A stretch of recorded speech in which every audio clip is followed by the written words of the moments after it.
Why do old people continue to rule countries, and why it often causes so much harm? Power is the most powerful drug mankind has ever invented, and men over the age of 60 to 65 are especially susceptible to it. How much damage does this cause, and would the world really be a better place if there were more women in power? Let's go! Men are biologically and evolutionarily wired for status and competition. Testosterone drives the desire to dominate. As men age and testosterone levels drop, that drive doesn't disappear. It simply looks for a new outlet. Politics becomes the last arena where an older man can still feel like the alpha male of the planet. Younger men can satisfy this urge through business, sports, family, or adventure. Older men? Not so much. Power becomes their final source of significance. The psychological trap of aging. After 70, many men experience a sharp increase in narcissism. They've spent decades being told they're geniuses. Fear of death and loss of purpose. If I'm not in power, who am I? Mental rigidity. The brain becomes less flexible and more resistant to new ideas. And loss of other sources of self-worth. Physical strength, sexual attractiveness, and the role of provider all fade. As a result, power becomes the only thing that makes them feel alive and important. This is where the dangerous phrase comes from: "I can't step down. Everything will collapse without me." The system itself selects for this. Politics naturally rewards those willing to sacrifice anything, including other people's lives, to stay on top. Women and younger men are often filtered out earlier. What remains at the top are older men with a high tolerance for risk and a lower capacity for empathy. How much harm do these old leaders actually cause?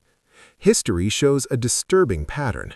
The most destructive decisions of the past 80 years were frequently made by men aged 65 to 85. Mao Zedong, ages 72 to 82 during the Cultural Revolution, between 1.5 and 2 million people were killed directly, and tens of millions more suffered from famine and persecution. China was set back decades. Leonid Brezhnev, 65 to 75. Economic stagnation, the disastrous war in Afghanistan, and the eventual collapse of the Soviet Union. Saddam Hussein, 65. The invasion of Kuwait, 2 wars, and hundreds of thousands dead. Vladimir Putin, 69 to 73, during 2022 to 2026. The full-scale invasion of Ukraine, tens of thousands killed on both sides, and massive economic damage. Joe Biden, 78 to 82, the chaotic withdrawal from Afghanistan, which cost lives and severely damaged America's credibility. The trend is clear. The older the male leader, the higher the chance of impulsive, rigid, and poorly calculated decisions. They think less about long-term consequences and more about their legacy. What life is like for women in countries ruled by old men? When an older man with high testosterone and low empathy is in charge, women almost always end up in the most vulnerable position. Social programs suffer first. Pensions, healthcare, education, and support for mothers are funded as an afterthought. Reproductive rights are frequently restricted. See Russia, Iran, and parts of Latin America. Domestic violence and gender equality rarely become priorities. Old male leaders often view women through a traditional lens rather than as equal citizens. Economic inequality grows. Countries long ruled by elderly men tend to have larger gender pay gaps and fewer women in parliament and business leadership. In these societies, women constantly feel that their lives and health are valued less than national interests and stability. Why countries are often better off with women in power? Women who have given birth and raised children tend to have a biologically and psychologically deeper appreciation for the value of human life. They know its price firsthand because they created and protected it. Research consistently shows female leaders are significantly less likely to start wars. In the last 50 years, not a single major war was initiated by a woman leader. They invest more in social infrastructure, healthcare, education, and family support. Corruption levels are usually lower in governments with higher female representation. Women tend to make decisions more collaboratively and seek compromise rather than dominance. Finland, the best real-world example. Finland has ranked #1 in the World Happiness Report for years. What's their secret? Since 2000, Finland has had strong female representation in top positions. President Tarja Halonen, 20 to 2012, Prime Minister Sanna Marin, 2019 to 2023, became PM at age 34. Numerous women in key ministries, including defense, finance, foreign affairs, and social services. The results speak for themselves.